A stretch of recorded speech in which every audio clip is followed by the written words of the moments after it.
Yeah, you are audible. You are also visible. So yeah. Okay. Thank you so much, sir. Thanks Yeah. for inviting us for this presentation. Mm. And let me, I need to share my screen.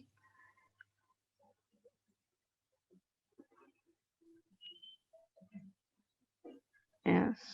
Yeah. So that has gone again. Yeah, the screen is not visible. Yeah. Now? Yeah. Okay.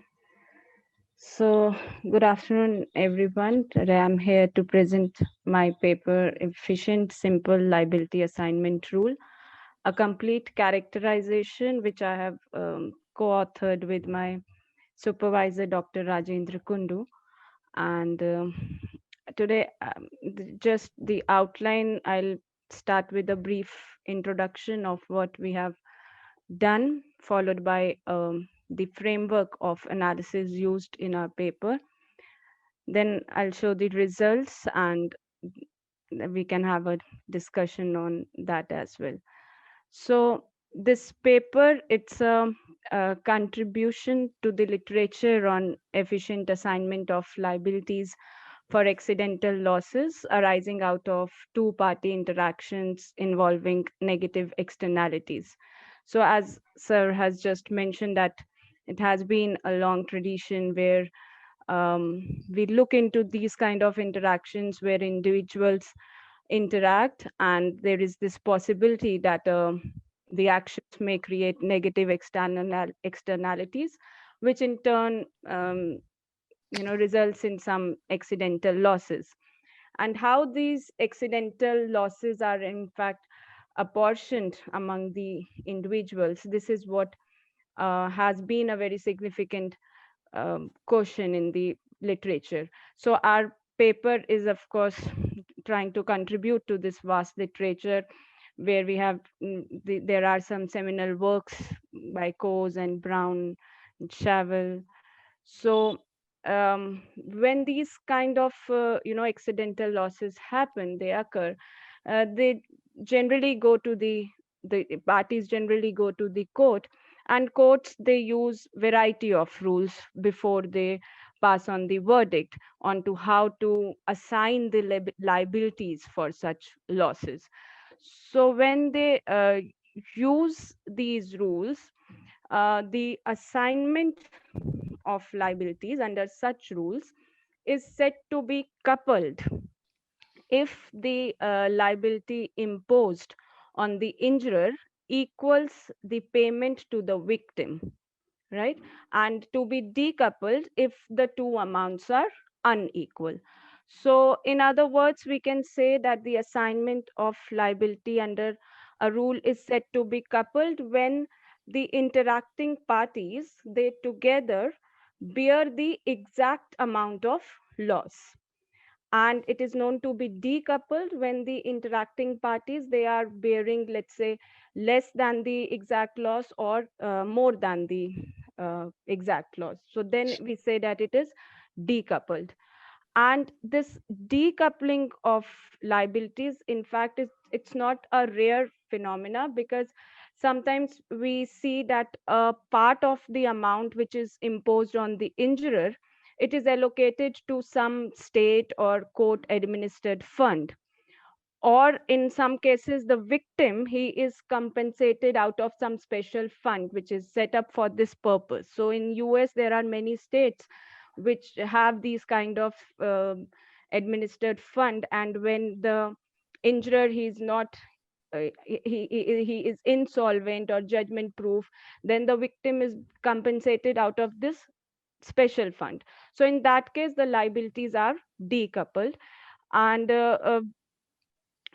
so why this decoupling is, I mean, it's an important issue because earlier in Shavel in his handbook which was written in 2007, he asserted that decoupling can yield better outcomes in some contexts where no coupled rules are efficient.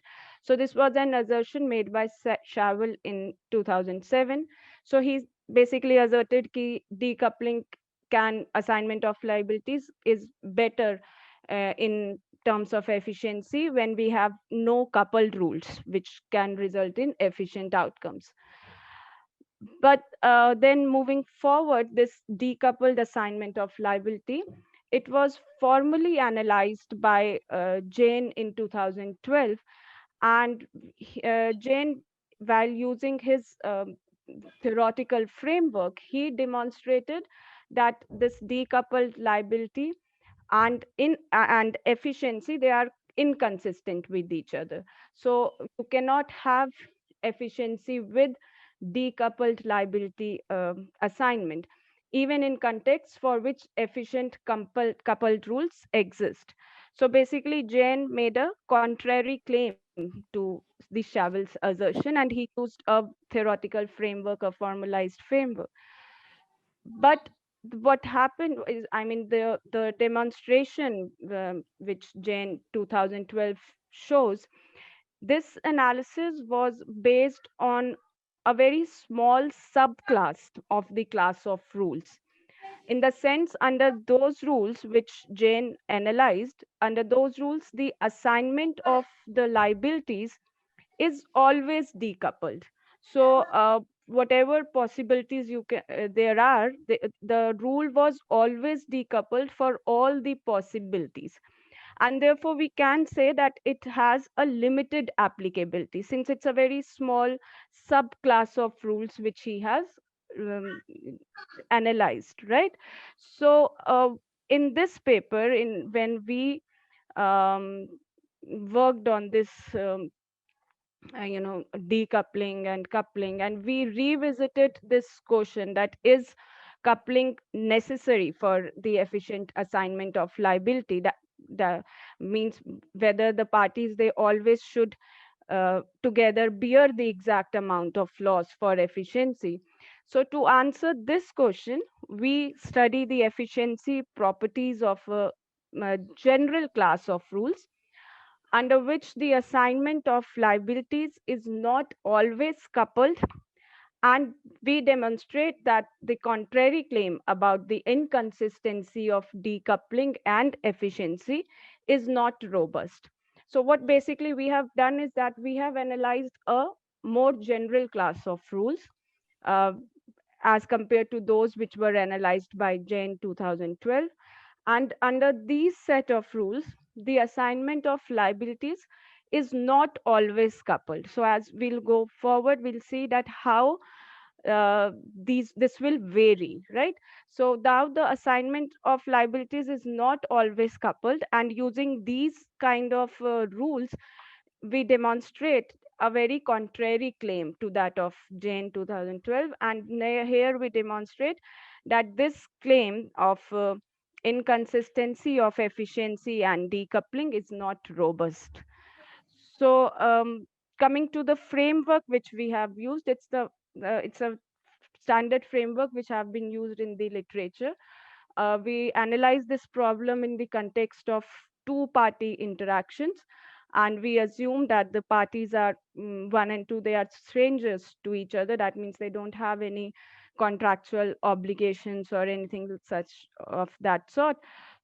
And then to begin with, initially we assume that the entire loss falls on party one, who is known as the victim or plaintiff, and then the party two is the injurer or defendant. So while undertaking their activity, when they are involved in the interaction, each party can invest in costly care to reduce the expected harm. So if you see here that small ci greater than equal to 0, this is the cost of care for party I. And capital Ci is the set of costs of all possible levels of care. And we also assume that taking no care, that is 0, that is also a possibility, that they can choose to not to take care. So moving forward, we have this probability of accident. The function is denoted by pi.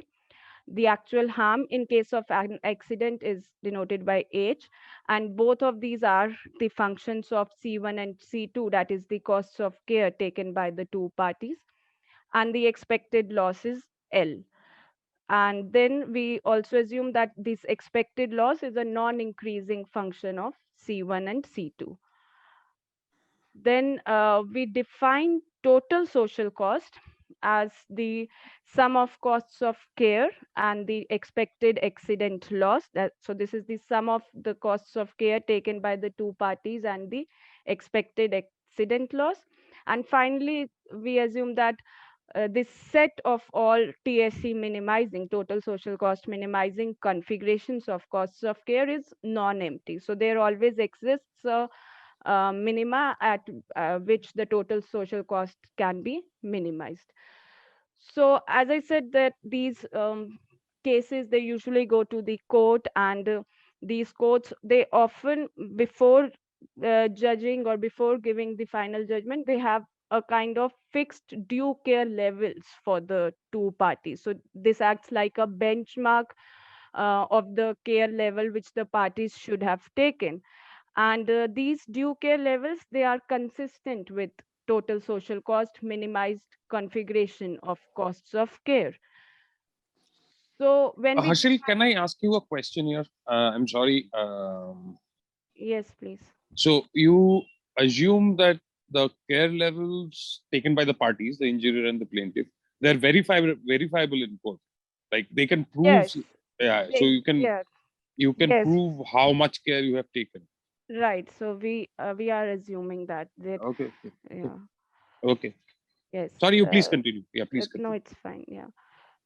So, when we define the negligent behavior of the parties, we say that if a party is taking less than the due care, which has been prescribed by the courts, then the party is negligent. So, to formalize this notion of negligence, we have that given the set of costs of care and the probability of the accident and the accidental loss, and that C1 star, C2 star is the due care levels, which belong to the total social cost minimization set. So we define this function PI, where you can see CI is mapping to 0, 1. And we define this as follows, that PI takes the value 0 if the actual cost of care taken by the party is less than the due care level, and it is equal to 1 otherwise. So if the party is taking less than the due care level, then PI will take the value 0, and that means that the party is negligent. Otherwise, it's 1 and the party is non-negligent. So this is the level of non-negligence. PI is the level of non-negligence defined in this manner. Uh, so now coming to the rules for the assignment of liabilities, and this is very important in the context of our study. So I'll just share three variants here.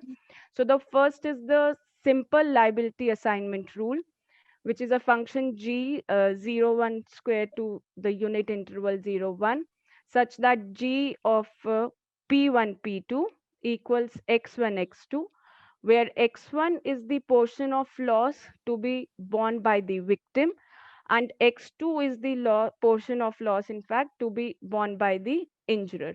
So this x1 plus x2 is the total portion of loss which is being shared by both the parties, and x1 plus x2 in this simple liability assignment rule can vary across p1 p2 configurations. So the share of loss which is being shared by the both the parties, it can vary for different levels of non negligence, right?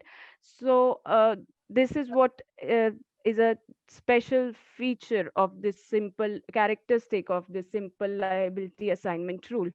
Now, a simple liability assignment rule G is called a simple liability rule if and only if x1 plus x2 is equal to 1 for all levels of non negligence. So in this case, you can see that x1 plus x2 is fixed at 1. So Together, the parties are always sharing the exact amount of loss under simple liability rule. And the third variant, which is important for our study, is the simple liability assignment rule G is called a simple hybrid liability rule if and only if x1 plus x2 equals to any constant for all levels of possible non-negligence. So Uh, here, Still, yes, again, is this so simple liability rule is the example of the coupled rule, right? exactly, it's a coupled rule. Okay, okay, So okay. So just yes, so simple liability rule is of course coupled for all the possible combinations of levels of non-negligence. Simple hybrid liability rule will either be coupled for all the possible combinations of level of non-negligence, or it will be decoupled. So if it is decoupled, then it will be decoupled for all. While the simple liability assignment rule, the first one on this slide, it can vary.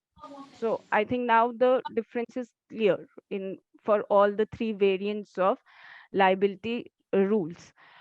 So uh, as you just pointed out, that the assignment of liabilities under a simple liability rule by definition is coupled, but not so for the other two, right? So coming to the efficiency part, how we formalize efficiency is that we have an application which constitutes of the feasible levels of the costs of care which can be taken by the parties, the expected loss function, and a due care levels consistent with TSA minimizing. Then we have omega, which is set of all omega satisfying our assumptions A1 to A3. And then we define the expected costs of the party. So expected costs of the party is the sum of the cost of care taken by the party and the share of loss which is borne by the party. So CI plus XI P1 P2 into the expected loss.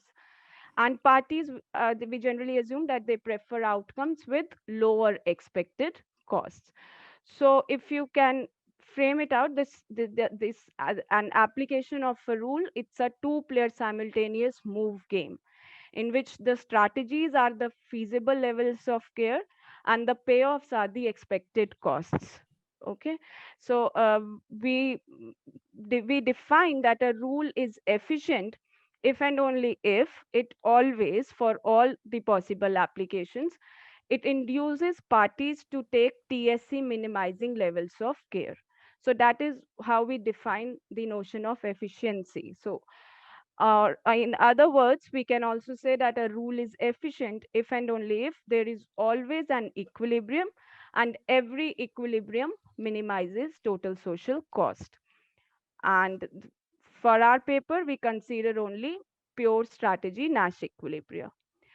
So coming to the existing results, we have a very important condition of negligence liability, uh, which states that a simple liability rule satisfies the condition of negligence liability if and only if it is such that whenever one party is negligent and the other is not, then the negligent party bears the entire loss in case of an accident. So this is how we state the condition of negligence liability in the literature, and it has been shown, and it follows from Jain and Singh 2002, that this condition of negligence liability is necessary and sufficient for the efficiency of a simple liability rule. And in Jain 2012, it has been shown that a hybrid simple liability rule cannot be efficient unless its assignment of liabilities is coupled. So that's what I mentioned earlier also, that Jain 2012 demonstrated that decoupling and efficiency are inconsistent. So as I said, we are focusing on simple liability assignment rule, and we have in fact in our paper in 2020 we had a particular rule which displayed decoupling and yet resulted in efficient outcomes. So that rule has been, I have explained here. So as you can see, G of P equals 1 1 if P1 and P2 both are equal to 0. So that means when both the parties are negligent, each one of them is sharing the exact is bearing the exact amount of loss.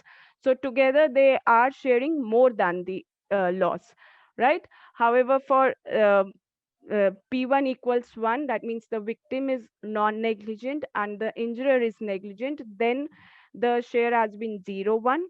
And the for the last one where the injurer is non-negligent, then it is 1, 0. But as you can see, it is decoupled for a particular combination of level of non-negligence when both the parties are negligent. And we have shown this, that this is an example of an efficient rule. But further, when we looked into these simple liability assignment rules, we found out that it is not only that one rule which is displaying decoupled is efficient, but in fact, when we characterize efficient simple liability assignment rules, we see that decoupling and efficiency is consistent, right? So we have this theorem: a simple liability assignment rule G is efficient if and only if the following conditions are satisfied. I'll go through these conditions, and that will make it more clear. Condition N1 states that whenever one party is negligent and the other party is non-negligent, then the negligent party bears the entire loss. Condition N2 states whenever one party is negligent and the other party is non-negligent, then the non-negligent party bears none of the loss. Condition N3 states whenever both the parties are negligent, then they together bear no less than the entire loss. And condition N4 states that whenever both the parties are non-negligent, then they together bear no more than the entire loss. So as you can see, condition N3 and N4, they are clearly demonstrating that we can have decoupled assignment of liabilities for these particular combinations of levels of non-negligence. And these four conditions, they are sufficient and necessary for the efficient simple liability assignment rules. So we prove this theorem using 6 intermediate propositions.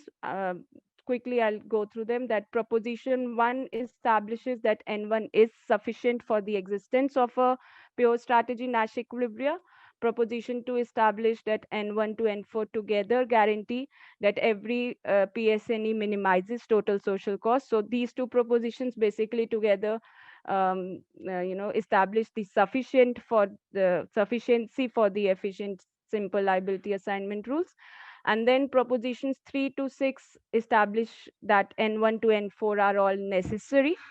And the necessity of a condition is demonstrated by showing that there exists an inefficient application for every possible violation of the condition by an arbitrary rule. So that means we have used contradiction path. So our results clearly demonstrates that liabilities under an efficient rule have to be coupled only when one party is negligent and the other is not. And therefore, decoupled liability is not inconsistent with the efficient care. So this is you can say it fills that gap in the literature where this question about decoupling and efficiency was um, had arisen earlier. So this is what the results demonstrate, and our results also indicate that the validity of the belief about achieving efficiency by decoupling liability when coupled rules are all inefficient is also questionable. So thank you so much.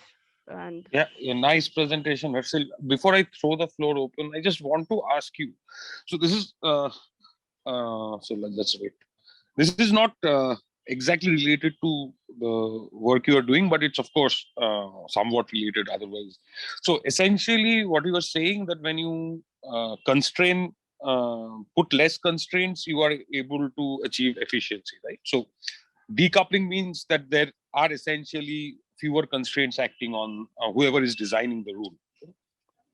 right, So we are. yeah. So one of the special cases is coupling, which is where is k is equal to 1, right? Hanji. So why? So what I'm trying to think of is why would you?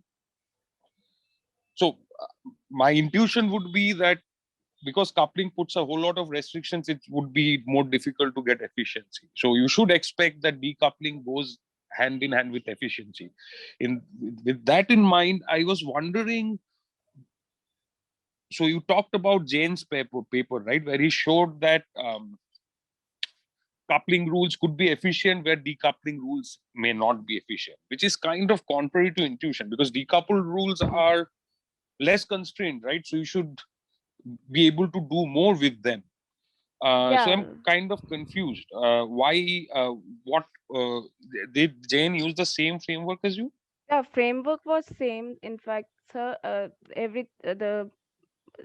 the only difference was that he allowed for the decoupled assignment of liability for Hmm? all the possible combinations. So this flexibility was not there, that Okay. when one party is negligent and the other is not, Mhm. the requirement is basically that when one party is negligent and the other is not, Mhm. then they should fully internalize the accidental Mhm. loss. Okay. But if decoupling would be there in that sense also, in for that particular combination of level of non-negligence also, then that internalization does not happen. So you need a budget breaker, kind of. So Right. somebody who balances it. Okay. Exactly, Okay. especially for those level of non-negligence. For Okay. others, we can have decoupled assignment of liability. Okay. Please, I throwing the. Please ask Harshil any questions if you have. Yeah. So, can I see any questions? So I'm really. So anybody has any question? I can't see any in the chat box. So anyone? Any questions? Just wait. Let me check the chat box, which I'm not able to find.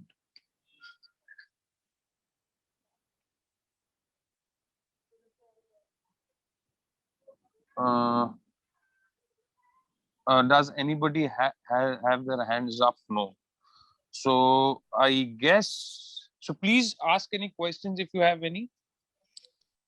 Just this is less of a question, more of a clarification. So I kind Yeah, of sure. Yeah. missed how you prove the necessity part. The little bit of Yes. hurry you went over that part. So Yeah, sure. that is how. So necessity was in fact shown as, so if I can show that a rule is inefficient for even one application, then the rule is inefficient as a whole. So what we did was like we formulated an application such that it is violating a condition, and then we showed that this application is inefficient. But So we that won't had prove this. that this is a necessary condition. So this is what I'm thinking, that what you're trying to show in the necessity condition, that if those conditions, whatever N1 to N4 is true, then it would look definitely this way. The rule is going to be efficient for sure. Which means the way you want to show it is that if the rule is inefficient, one of these assumptions, one of these N1 to N4 breaks down. But is that what you're showing? I didn't get that, to be honest. Right. So necessary means that if the rule is efficient, then it is satisfying all these conditions, right? So what the path we are following is by showing it by contradiction, that if one of this uh, condition is violated, then we lead to an inefficient rule. But that does not tell us that if they are all satisfied, it's going to lead to an efficient rule. Yeah, that has been shown earlier in the earlier two propositions, that if they all are satisfied, then the rule is efficient. So sufficiency has been shown in first two propositions, and the next four propositions shows the necessity of a condition by violating one of the condition in an arbitrary rule and constructing an application where it leads to inefficient outcomes. Okay. Yeah. I mean, I can share the paper if you want more details into that. I get it. I mean, it's like P implies Q, meaning Exactly. not Q implies Not not Q P. And implies that's not the P. contrapositive argument she is Exactly. Yeah. proposing. Right. So that's the logically explained manner. Mm, uh, okay. Thanks for the nice presentation, Harshil. Mm. Srijita, if you are ready, you can take over.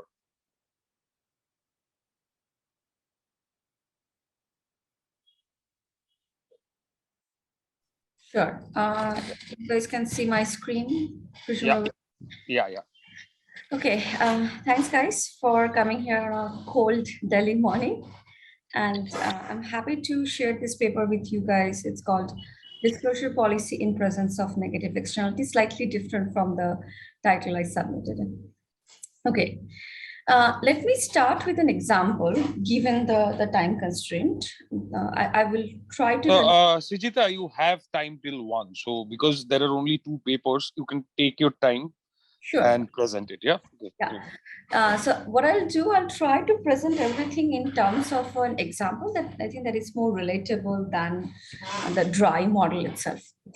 So let me start with I guess the biggest question that we all have been facing in the past 1.5 years roughly, which is what are the impacts of the recent pandemic? And the particular one I'm looking at here in this paper is the challenges to public communication, for example, public health communication. Now, there are two major issues I want to highlight here. The first one is in case of something like a public health communication, you are basically giving out scientific or medical information.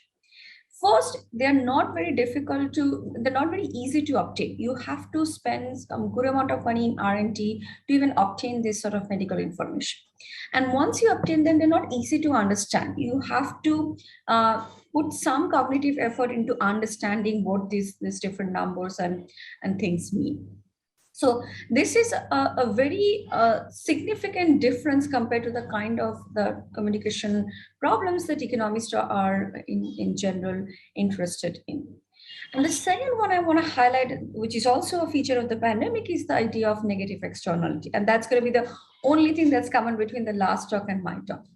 So the negative externality, what it's going to do is that if there is a presence of negative externality, it's going to create a wedge between the private and the social objective and cost and so on. And these two is going to make the public communication really challenging. And let me show you guys some examples, some real world examples of kind of public health communication that happened in the middle of the pandemic. The first one, I've taken two extreme examples just to make my case. The first one is from US. Both of them are sometime around April 2021. In US, what was happening at this time, a lot of people got fully vaccinated, and the CDC enthusiastically came out and recommended that you do not need to wear masks outside for vaccinated people. They had to rescind that much later, and there was a lot of controversy and so on and so forth, of course. At the same time in India, this was the beginning of the deadly second wave. I'm presuming most of you remember that. And if you guys remember, there was no nationwide lockdown that was recommended. Nothing nationwide policy that was being recommended at the same time. And what was being told in the media is that the people should use their own judgment. Communities, states, and local authorities should use their own judgment regarding what policies should be implemented. So two stark, I guess, examples. And what I'm going to show you guys through my model is that both these kinds of communication policy would be optimal if we assume that there is these two major issues that are present. First, it's difficult to obtain and understand this kind of information. And the second is there exists a negative externality wedge between the public and the private objective. Okay. So what I'm going to do, I am going to construct a model of strategic communication, of course, to be able to explore this. And I'm going to use the standard information design literature. For those who are not very familiar with the literature, let me give you a very simple example of what they are trying to do. In the information design literature, there is a sender and there is a receiver. The sender is trying to communicate with the receiver by providing some information to the receiver. Now, upon receiving this information, the receiver is going to go and take an action. And this action is going to affect both of them. So sender chooses the information structure and hence the name information design, and receiver uses this information to choose an action which affects both of them. So the entire idea behind the literature is to understand how can the sender persuade the receiver by choosing appropriate information structure so that the receiver chooses an action that is beneficial for the sender. This, for those who know, the cheap talk literature is very different from the cheap talk literature in the sense that when the sender is choosing the information structure, they also do not know what the true state of the world looks like.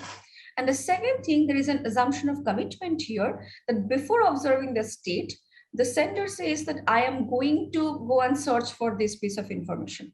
And once I have told that, whatever information comes out from my investigation, I have to present that in front of the receiver. So all the strategic communication bit is in terms of understanding what information structure should I commit to at the beginning of this problem. So that was the information design literature in a nutshell. And the standard information design literature have assumed there is no cost of learning either by the sender or by the receiver. But following that, there have been several papers that have assumed there is cost of learning or cost of communication on one side of this strategic communication problem. Some examples are following the original paper, the Communicant and Ska 2011, which started the literature.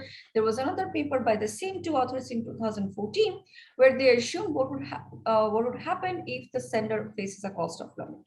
Srijita, just one clarificatory question. Sorry to stop you in go ahead. I just want to clarify whether it's possible in this literature, because again, I'm not that familiar with it. Is it possible for the sender to misrepresent whatever information he has gathered? It's not possible, right? Okay. So whatever he has gathered, he has to show it to the receiver. That's the idea. So he can tie his hands beforehand. He can say that I'm not even going to look at particular, I understand. But so he can just say that I don't want to collect any information. So that's what I'm committing to. Yeah. Okay. Get it. That is possible, but once I've collected, then I have I can't misrepresent whatever I have. Okay. Yeah. At the end of the paper, end of the presentation, ask me this question in relation to my paper. I can tell you what happens if I take away that, at least in my mind. Okay. Thank you. Yeah. So it's a really interesting question. Okay. So coming back to what the literature has been doing. So the way I described the problem, it already makes sense that there would be some difficulty in terms of getting the information or communicating or receiving the information. So people have been trying to do that for quite some time. Like I said, there was a paper that assumes that sender faces cost of learning and nothing much changes. On the other hand, if you put the assumption the receiver faces cost of learning or they can learn by themselves, what happens is that there is no learning that happens on the receiver side. So they do not at all learn anything, even if they have access to information themselves. And the sender will be able to persuade the receivers. The other one, this is a more recent paper. They assume that the sender faces cost of communication. It's not the problem of getting the information, but certain types of communications are really costly. Again, the main structure of the problem doesn't really change. What I'm trying to do here, I'm trying to basically emulate the first bullet point over here, that the scientific and medical information is difficult to obtain and understand, which means I am making learning costly for both the sender and the receiver. If I want to talk about cost of learning, I need to have a model for the cost of learning. And for that, I'm using the rational attention literature. This has exclusively studied the non-strategic learning problem by a decision maker. I'm extending this to this kind of a strategic communication problem and trying to understand what is happening in terms of the solution. So here is my precise research problem. In a strategic communication problem, suppose we have both a sender and a receiver who can access the exact same bit of information, but learning is costly for both of them. The three questions that we want answers for. First one is, can the sender still persuade the receiver? Because it is costly for him to also collect the information. And the receiver has access to the same information, albeit costly.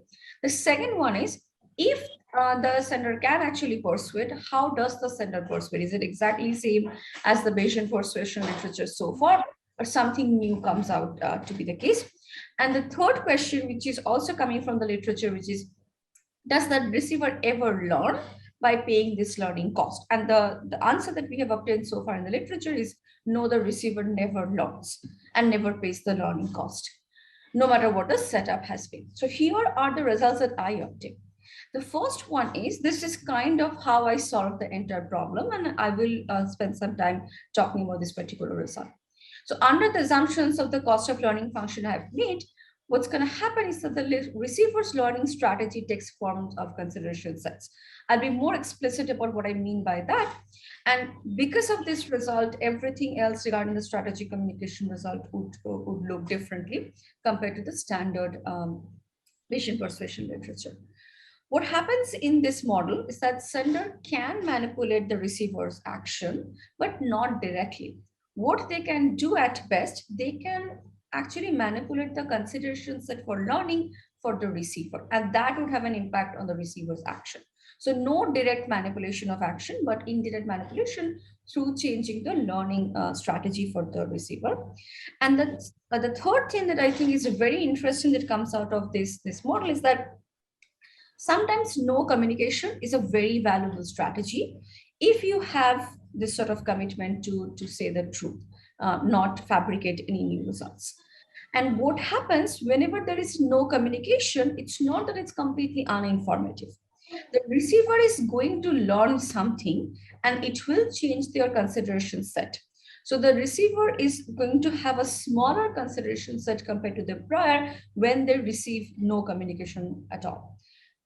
So essentially, again, just a clarificatory question. Essentially, no communication itself is giving some information. Maybe the state is horrible, and now it's up to you. Yeah. Okay. I'll explain. You're exactly on the right track. No communication usually means the state is horrible. And given the two examples I started with, that's kind of makes sense that if the state is really bad, you don't want to communicate because there is negative externality. Okay. But then wouldn't it make sense just to say that it's bad? No, doesn't really. Very good point, because they're going to mix. If it is just that in the horrible state you stay silent, then that is not really a meaningful policy. Because just like you said, then it would make sense to say that. So there are more than two states then. There are more than two states, and they will mix. Okay. When the moment you see the model, you will see why I'm going with 3 states. Okay. Sorry, continue. Yeah, sure. So here is the example I'm going to work with. There is a sender who is the planner. I'm presuming they're benevolent planners. And the receiver is a representative agent. The planner is trying to communicate public health information regarding COVID appropriate behavior. This is what you should have in mind as the example. The negative externality that exists in this disease creates a preference misalignment. Why is that the case? Because even if you don't suffer a lot from the disease, you're going to infect a whole bunch of other people. That's going to create a stress on the public healthcare system, which was what happened in a lot of countries. And the representative agent does not consider this sort of stress on the public healthcare system as part of their cost function, but the planner does. Okay, so let me jump into the model. As I already mentioned, is a representative agent and a planner who is playing a one-shot strategic communication game. There are 3 states of the world: high, low, and really bad. So high state is when you can, there is almost no infection at all. Low state is when there is moderately high infection. And the worst state is when there is like a very high, this is like the beginning of second wave in India, something like that. And the 3 actions: high, low, and no action at all. High means high level of interaction with people and without wearing mask and so on. Low is you have lowered down interaction with people, you're taking all sorts of COVID safety protocols and so on. And no action basically means staying home. So you have 3 states and 3 actions. And both the agent and the planner have the same prior. I will talk about the prior in a bit when I solve the model. But the only assumption I have made is that according to the prior, all states can happen with positive probability. So all 3 actions can be chosen with positive probability. So here is what the agent and the planner wants to do. The agent always prefers action AI in state omega I. So they want to match the action and the state. If it is a good state, they want to go out without restriction. If it is a not so good low state, they want to go out with precautions. And if it is a bad state, they want to stay home. That's what they want to do. However, in the bad and really bad state, the planner actually bears an additional social cost if the agents are choosing the more risky action. That means going out and having high interaction or going out and having low interaction with mask. And here's an example why that is happening. More than happy to talk about the utility function in detail, but it's not really necessary for this presentation at least. So this is the utility function for the agent in state omega when they are choosing action AL. This is the benefit from interacting with people. This is the cost, and I is a number in between 0 and 1. It just shows that this is strictly positive, the benefit minus cost. So in the state omega L, the agent would choose AL. However, if you look for the exact same action in the exact same state for the planner, there is an additional cost here, this new L. This new L is the social cost that the agent is going to ignore. And for this guy, what's going to happen here, this is going to be strictly less than 0, which means that the planner does not want the agent to choose the action, does not necessarily want the agent to choose action AL in the state omega L, and so on. So the planner bears an additional cost that the agent is going to ignore, and that's going to create the preference misalignment. So that's about preferences. Let's talk about the most important bit, which is the learning technology. As I already mentioned, the same learning technology is available to all decision makers. What they're going to do, given the prior, they're all Bayesian, they're going to choose a signal structure and they're going to use Bayes rule to update their posterior belief. The assumption is that this whole process of learning is costly. Going from prior to posterior is costly. And the way I'm defining the cost of learning is that the cost of learning function takes the form of mutual entropy between the prior and the posterior. If anybody is interested, I'm more than happy to talk about the cost function later. But right now, let's just assume that this is what it looks like. Now, one of the nice features of this particular way of modeling the cost function and the learning problem is that it's equivalent to choose signal structure and the posterior. So this is also a result that is in the standard information design literature, that you don't work with the signal structure directly, rather you work with the posterior beliefs. And that's precisely what I can do given my cost of learning function. So that was the learning part of the problem. Now comes the communication part of the problem. I'm going to assume without loss of generality that the communication policy is nothing but recommending an action. The three actions, AH, AL, and A0, you are recommending an action, that's the communication. And I'm also allowing that no recommendation is possible.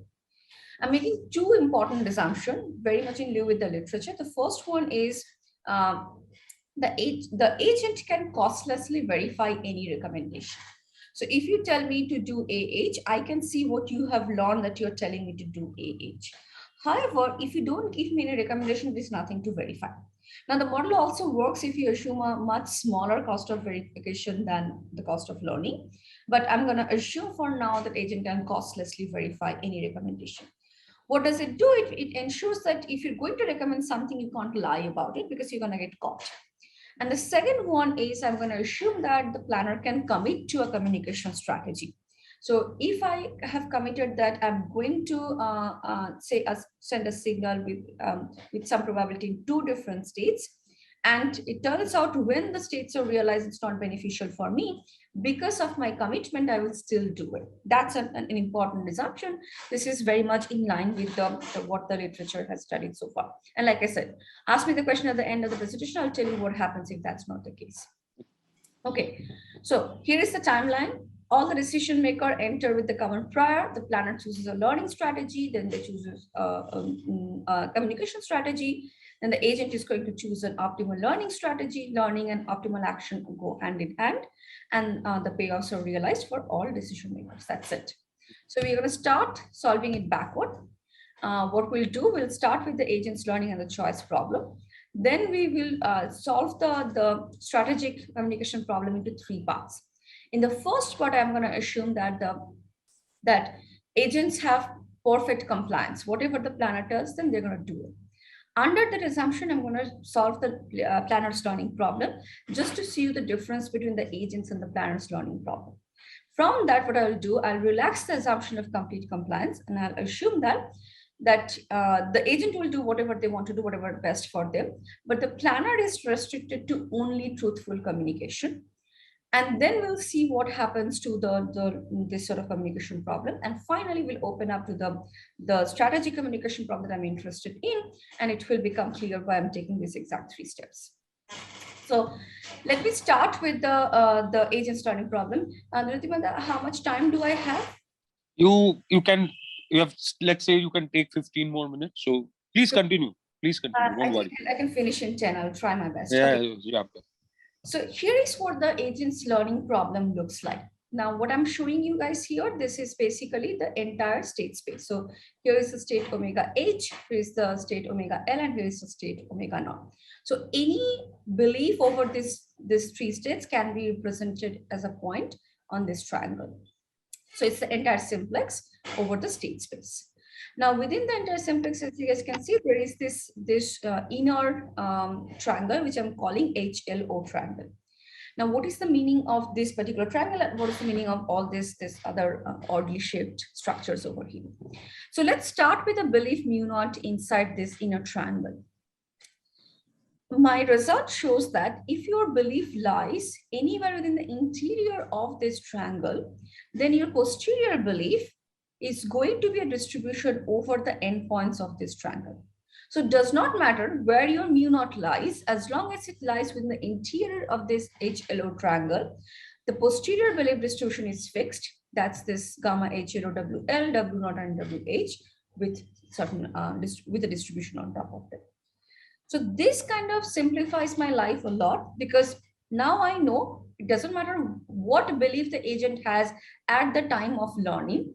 If the belief lies somewhere in this triangle, they're going to consider all 3 actions with positive probability, and they're going to end up with exactly this posterior belief. Similarly, if I go to this rectangular shape thing, HL, what is happening here? Because the probability on the state omega is so small, they won't even consider the action A naught. So action A naught has a probability of 0 right now. As a result, what's going to happen, their posterior belief will basically be a distribution over this point and this point, where they have put a 0 probability on action A naught, and they have put only positive probability on action AH and AL. Similarly, you can go to LO and HO, where you drop action AH and action AL respectively. And finally, this trapezoid shape regions over here and here and here, what's happening here. If you have an interim belief that lies in this region, then you are so sure about the state, say omega L, you're going to choose AL with probability 1 without even learning. So this whole triangle, this whole WHW, omega H, omega naught triangle tells me the entire learning and the choice problem of the agent. Here, they choose all 3 actions with positive probability, and here is the posterior distribution. So anybody who is maximizing innovation would use that. Here, they're not choosing A naught. And again, these are the 2 posterior beliefs that they're going to hold with the given posterior distribution.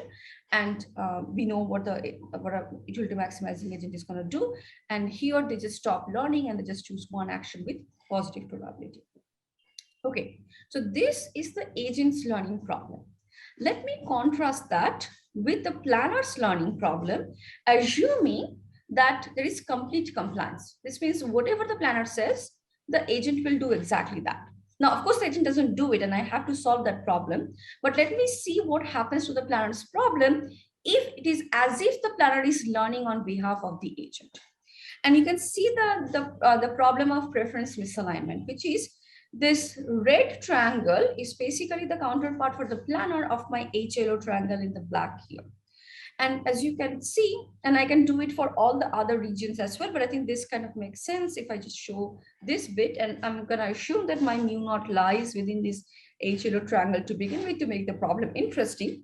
So this entire red triangle is shifted to the left towards this omega H and omega L. Why is that the case? The planner is more worried about choosing the action omega H or choosing action AH or AL. So they need to be more sure that the state is truly good state, or maybe in the lower state, not the worst possible state, before they can recommend action AH and action AL. but they are more happy to choose the action A naught because that's kind of the least risky action for them. So they are willing to call it that, okay, this is omega naught, this looks like close to omega naught, we should choose action A naught. As a result, this point is further away from omega naught than this point over here. And these 2 points are exactly opposite. You need to be more sure in the state omega H and omega L. You need to be less sure about in the state omega naught. And that kind of shifts this whole red triangle to the left.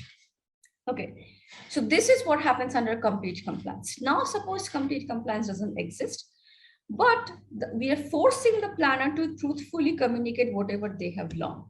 Which means if you've learned that state is more likely to be omega H, you have to recommend AH and so on and so forth.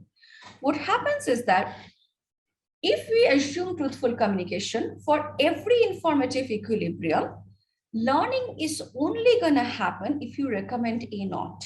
Learning is not going to happen if you recommend AH and AL, which kind of is obvious given the diagram I just showed you guys. So this is the diagram I showed you. Under truthful communication, the barriers are going to look slightly different. I'll come to that in a minute. But as you can see that if you have recommended AH as an agent, my belief lies somewhere around here. So if that's the case, then I have no intention of learning at all because this is the consideration set of only action AH. I'll just choose action AH, no question asked. Similarly, if you have recommended AL, I'll just do that. But if you have recommended A naught, my interim belief after getting that recommendation is that it lies within the triangle HLO, which means I still don't put probability 1 on action A naught. I put positive probability on all 3 actions, and I want to learn. And this only happens in this worst state of the world, which is A naught. In other 2 states of the world, I'm not learning. So here the planner is restricted in terms of what they can communicate. But what we're going to solve is that what happens under strategic communication, what the planner can possibly do. So now I open up the possibility of no recommendation at all. So what the planner is going to do is the following. Dhritiman kind of guessed what the result is going to look like. So let me combine everything we have learned so far. If I learn as a planner that this is omega H, I'm going to say that, and the agent will follow me. If I go and say that this is AL, you should choose AL, I know they're going to follow me because they know that whatever my belief is, it's within their consideration set of AL. But what can I possibly do? I suppose I send no recommendation in this stage whenever I'm getting the signal for omega naught. What happens is similar to basically this truthful communication. You can tell me to choose action A naught, or you don't recommend anything. They basically mean the same thing. So that cannot be the optimal strategy. What needs to be done here that if I mix this action, the recommendation of A naught with something else, that would be a really good idea. But we have the cost of verification, which means I cannot mix a recommendation. What I can instead do, I can mix the no recommendation strategy. And that's precisely what these guys are going to do. Now, which one I'm going to mix my A naught with? Should it be AL or AH? AH doesn't make sense because that's the worst possible action if you think the state is omega naught. So you're going to mix A naught with AL. And what's going to happen, the end belief, once you mix, you have to mix it in a way that the end belief lies within this LO, this parallelogram here. As a result, what happens now? The agent puts 0 probability on the choice of action AH. So they are not choosing the riskiest action for sure. Their consideration set has changed from HLO to LO. And the posterior beliefs are going to be here, which is a good news for the planner because they are definitely not choosing the action AH. So here is in the long form what I just told you guys, and just to give you guys a sense of how did I prove it. The first thing, as I already mentioned, is that costless verification. We all agree that mixing needs to be done in some place to improve the planner's payoff, but it cannot be done with mixing some recommendation. So I need to mix with no recommendation. And it has to be AL with A naught rather than AH with A naught. Now the problem with this becomes now a fixed point problem because whatever I am going to do as a planner, that's going to affect the agent's behavior, which I need to take into account while I'm learning. So I do solve that fixed point problem under the condition, under some sufficient condition on what would be a possible mixture that would generate an that would generate a fixed point first. And this Q is the probability with which you see AL versus A, with which you basically see AL versus A naught in the state of the world, which is omega naught. So this is the probability with which I'm mixing in case of the no recommendation policy. And basically I find the sufficiency condition for the existence of a fixed point problem on this guy Q. Then I choose the optimal Q that maximizes the planner's payoff. That's basically what I've written here. So that kind of concludes what we wanted to do. It becomes a recommendation policy that mixes truthful communication with no recommendation at all. Now, I have made some strong assumptions in the paper, so let me quickly go over them in a minute or so. The first one is that I have assumed this sort of mutual entropy cost function. I can relax it a bit, but the reason I have to assume that is because of this nice property that it has, which is called the likelihood invariant posterior property, or LIP property. But this is true for any posterior separable function. Now, before I get into what is a posterior separable function, why should anybody care? The paper that I mentioned at the beginning, the Kaur paper and their extension in 2014, when they had some cost on the sender, their result was that if the sender's cost of learning function takes the form of a posterior separable function, nothing changes. What I have done here, I have also put a cost of the similar cost function on the receiver, and I can show you that a lot of things change because the agent has the ability to learn by themselves, and that significantly changes the result. The second one is the costless verification, which is also a problematic assumption. I agree. But like I said, a negligible cost, the results would hold true. The idea is that verifying is much easier than solving a problem, which I'm guessing anybody who has ever solved an optimization problem in their life would agree with. The third one, I would say that this is the main idea behind the paper, which is that both sides face the cost. If only receivers face cost, we know what happens. So there is no learning by the receiver and the sender manipulates just like they would. Only sender faces cost. This is basically same as the standard persuasion problem under the cost function of issue. It's only when you have this interaction of cost on both sides, then you get this nice, interesting result that I have gotten so far. Quickly, I'm connecting to two big literature, information design and the rational intention. These guys gave me the strategic interaction, the strategic information design problem, and these guys are giving me the cost function, but also the results related to the considerations and literature, which is not considering the strategic component of it. And here I'm getting a result where one party is strategically changing the consideration set of the other, which I believe is a novel result. To conclude, I'm considering an information design problem with learning on both, cost of learning on both sides. And I find that the equilibrium strategy involves both truthful communication with no communication at all. And I show that the persuasion is still feasible, but the persuasion does not directly affect the action choice, rather it affects the consideration set of the agent, which in turn affects the action chosen by the agent. Okay, I've taken more time than I wanted to, so let me stop here.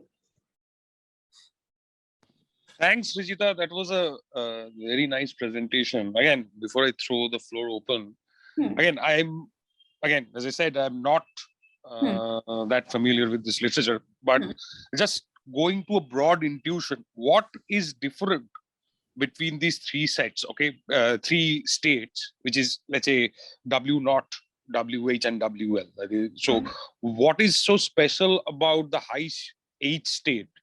So that you separate on that and mix on the other two. So that has to come from somewhere in the assumptions in your model, right? In the utility function. Yeah. Right. So why not? Again, see, it's very difficult to follow in a 15-minute presentation to understand the whole paper. So I'm just asking, how is a WH different from W naught and WL? So what is so yeah.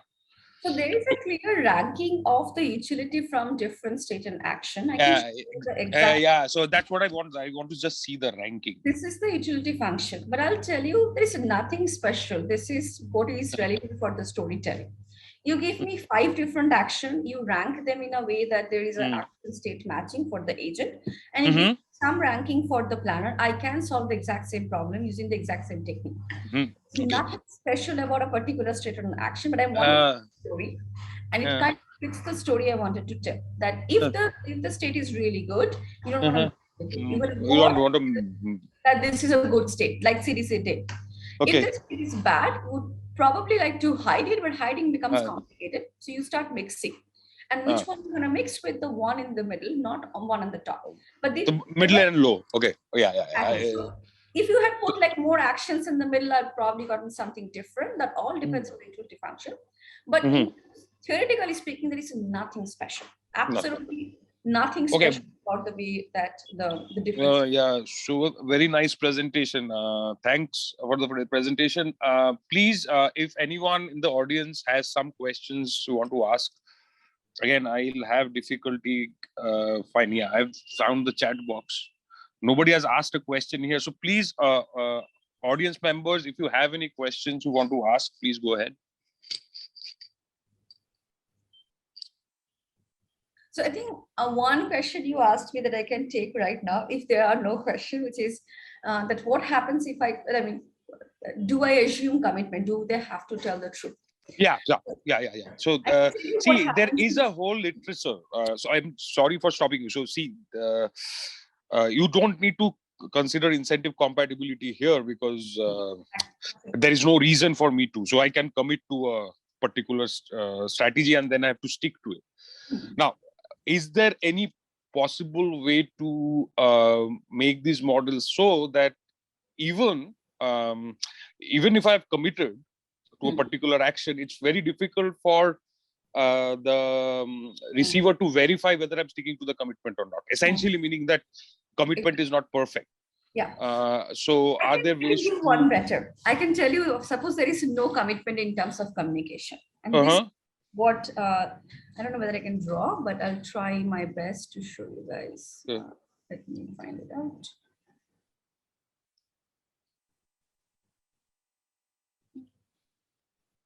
I don't see the annotate option. Yeah, Srijita, but see, this discussion can go on for a long time. So we can talk actually. We can talk over email. I can give you a one. You just send me. Yeah, I can give you a 1 minute answer what happens. Sure. Go ahead. The communication helps in this case because this is a committed problem. If you take off the commitment, the communication is tricky, but the learning bit is still open. So you can change the learning strategy in a way that this guy over here actually lies somewhere around here. So this triangle looks different. Oh, it shift a bit. You shift a bit. That is possible because of the cost of learning. Which is a different thing actually. So there is communication and there is learning. There is no mixing that is happening, but eventually it looks pretty similar. It looks like that if you give me AH, I'll choose AH. If you give me AL, I choose AL. If you give me A naught, I learn within this set basically. Okay. So but basically, even if communication is not that fruitful, you can still may affect the learning strategy. Right? But it would be lower. The social welfare is going to be lower. Oh yeah, of course. There is cost of learning. There is only so much you can do by changing the learning strategy. Does not mean that it's completely gone. The whole system breaks down. There is still I can show you the exact value of commitment here in this model by showing the difference in terms of social welfare. What happens when we have this sort of commitment versus when we don't. That is possible. Yeah. In fact, you could think of. If you could think of that, okay, my commitment power is imperfect. So with, let's say, probability half, it's commitment, and with probability half, so the agent has to take that into account, or the receiver has to take that into account. Then you can parameterize the whole thing, but I think it will be quite difficult. Yeah, there are two channels here. In the standard strategic communication literature, there is only the channel of commitment. But I also have the channel of cost. So I understand. Messes with so already your model is quite complicated, I guess. So I understand. But these things are interesting. So and a very new literature. Yeah. Anyway, if nobody has a question, so let's take a minute.